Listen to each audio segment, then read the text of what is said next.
ನಮಸ್ಕಾರ ಹಳಿಯಾಳ ಇವತ್ತಿನ ವ್ಲಾಗಿಗೆ ಎಲ್ಲರಿಗೂ ಕೂಡ ಸ್ವಾಗತ. ಎಲ್ಲರೂ ಹೇಗಿದ್ದೀರಾ? ಆರಾಮಲ್ವಾ? ನಾನು ಕೂಡ ಚೆನ್ನಾಗಿದ್ದೀನಿ.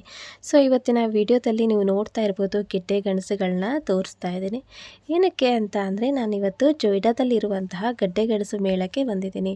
12ನೇ ವರ್ಷದ ಗಡ್ಡೆ ಗೆಣಸು ಮೇಳ ನಡೀತಾ ಇದೆ ಕುಣಬಿ ಸಮಾಜದ ಕಡೆಯಿಂದ. ಸೊ ನಾನು ಸಹ ಒಂದಿಷ್ಟು ಗೆಡ್ಡೆ ಗೆಣಸುಗಳನ್ನ ನೋಡೋಣ, ಹಾಗೆಯೇ ನನಗೆ ಇಷ್ಟ ಆಗಿರುವಂತಹ ಪದಾರ್ಥಗಳನ್ನ ಖರೀದಿಸೋಣ ಅಂತೇಳಿ ನಾನು ಸಹ ಇಲ್ಲಿ ಬಂದಿದ್ದೀನಿ. ನೀವು ನೋಡ್ತಾ ಇರ್ಬೋದು ವಿಧ ವಿಧವಾಗಿರುವಂತಹ ಗೆಡ್ಡೆ ಗೆಣಸುಗಳು ಕಾಣ್ತಾ ಇದ್ದಾವೆ, ಕಳಲೆಗಳು ಕಾಣಿಸ್ತಾ ಇದ್ದಾವೆ. ಸೊ ಇವತ್ತಿನ ಒಂದು ವಿಡಿಯೋದಲ್ಲಿ ಸಂಪೂರ್ಣವಾಗಿ ಗಡ್ಡೆ ಗೆಣಸು ಮೇಳ ಹೇಗೆ ನಡೀತಾ ಇದೆ ಅಂತೇಳಿ ಸಂಪೂರ್ಣವಾಗಿ ತೋರಿಸ್ತೀರಿ. ಹಾಗೆಯೇ ಹಳಿಯಾಳದಿಂದ ಜೊಯ್ಡಾಗೆ 44 ಕಿಲೋಮೀಟರ್ ಆಗುತ್ತೆ. 1 ಅವರ್ 10 ಮಿನಿಟ್ಸಲ್ಲಿ ನಾವು ಆರಾಮಾಗಿ ರೀಚ್ ಆಗ್ಬೋದು. ನಾವು ಬಂದಿದ್ದು ದಾಂಡೇಲಿ ಥ್ರೂ ಬಂದಿದ್ವಿ.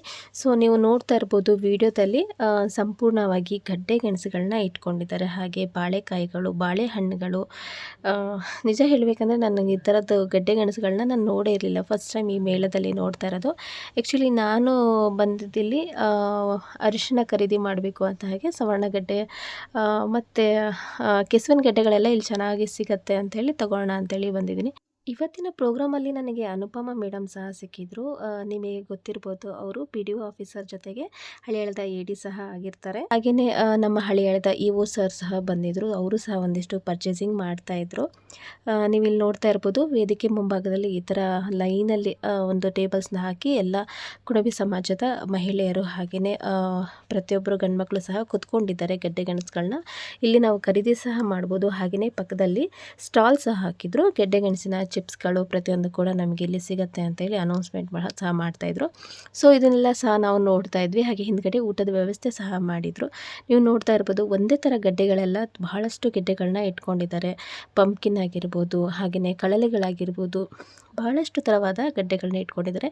ನಾನಿಲ್ಲಿ ಮಾವಿನಕಾಯಿ ಬೇರಂತ ಬರುತ್ತಲ್ಲ, ಅದನ್ನು ನೋಡೋಣ ಅಂತ ಬಂದಿದ್ದೆ. ಉಪ್ಪಿನಕಾಯಿ ಹಾಕಲಿಕ್ಕೆ ಚೆನ್ನಾಗಾಗುತ್ತೆ ಅಂತೇಳಿ. ಹಾಗೆಯೇ ಸ್ಟೂಡೆಂಟ್ಗಳು ಸಹ ಎಲ್ಲ ಬಂದಿದ್ದರು. ಸಂತೆಗಳಲ್ಲಿ, ಮಾರುಕಟ್ಟೆಗಳಲ್ಲಿ ನಾವು ನೋಡಿರ್ತೀವಿ ಹಚ್ಚಿರ್ತಾರೆ ಗೆಡ್ಡೆ ಗೆಣಸುಗಳನ್ನು. ಬಟ್ ನಾವು ಇಲ್ಲಿ ಬಂದಾಗ ಏನಾಗ್ಬಿಡತ್ತೆ ಅಂದರೆ ನಮಗೆ ಗೊತ್ತಿರೋದಿಲ್ಲ ಈ ಥರ ಎಲ್ಲ ಗಡ್ಡೆ ಗೆಣಸುಗಳು ಸಿಗ್ತಾವ ಅಂಥೇಳಿ. ಹೊಸ ಹೊಸ ಥರವಾದ ಗಡ್ಡೆ ಗೆಣಸುಗಳ ಪರಿಚಯ ಆಗುತ್ತೆ ನಮಗೆ. ಹಾಗೆಯೇ ಇಲ್ಲೇನೊಂದು ಪ್ರಾಬ್ಲಮ್ ಏನಾಯಿತು ಅಂತ ಅಂದರೆ, ಅಲ್ಲಿ ಮಾರಾಟಕ್ಕೆ ಕೂತ್ಕೊಂಡಿರುವಂತಹ ಎಲ್ಲ ಮಹಿಳೆಯರು ಸಹ ಕೊಂಕಣಿಯಲ್ಲಿ ಮಾತಾಡ್ತಾಯಿದ್ರು. ಸೊ ಅವರಿಗೆ ನಾವು ಮಾತಾಡಿದ ಪ್ರೈಸ್ ಅವ್ರಿಗೆ ಅರ್ಥ ಆಗ್ತಿರ್ಲಿಲ್ಲ, ಅಂದರೆ ರೇಟ್ ಅವ್ರಿಗೆ ಅರ್ಥ ಆಗ್ತಿರ್ಲಿಲ್ಲ. ಅವ್ರು ಹೇಳಿದ್ದು ಭಾಷೆಯಲ್ಲಿ ನಮಗೆ ಅರ್ಥ ಆಗ್ತಿರಲಿಲ್ಲ. ಸೊ ಒಂದು ಕಮ್ಯುನಿಕೇಷನ್ ಪ್ರಾಬ್ಲಮ್ ಆಯಿತು ಅನ್ನೋದು ಬಿಟ್ಟರೆ ಪ್ರೋಗ್ರಾಮ್ ಎಲ್ಲ ಚೆನ್ನಾಗಾಯಿತು.